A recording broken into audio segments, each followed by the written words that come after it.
Hi everybody, my name is Kirby and I just want to make this quick little video to show you how I do something that took me many years to figure out.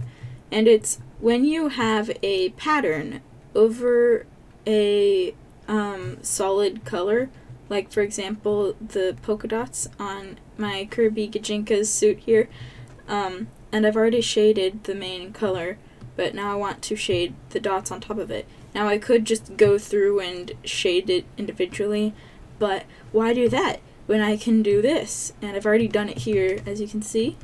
I just kind of duplicated the shading, and I will show you how I do that now. So, first you want to undo the clipping layer, and it'll look really weird, but you'll put it back on later. But what you are actually going to do is I'm just going to copy the layer of the suit itself, and I'm going to put it on a clipping layer over the polka dots. And then I'm going to, what I'm going to do is I'm going to go to tonal correction and go to gradient map, which basically lets me make all of these colored like this of the gradient. I'm not really sure if I'm explaining this right, but basically the color up here, the color that is currently white, that is going to be the base color, and the black here is going to be the color of our shading.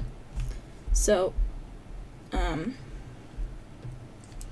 just going to choose a shading color, and I can always adjust it later. So I'm just going to start here.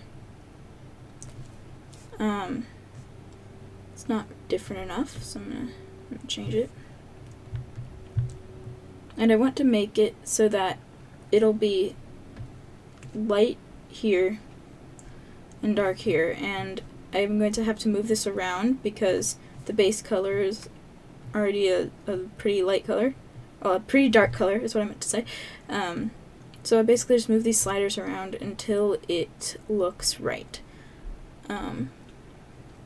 It can take some fiddling, and it helps to sometimes be really zoomed in and sometimes be really zoomed out. And I don't know why it keeps doing that, because I'm not... Okay, I'm pressing the wrong button. I see. So I think it looks good, so I'm just going to click OK.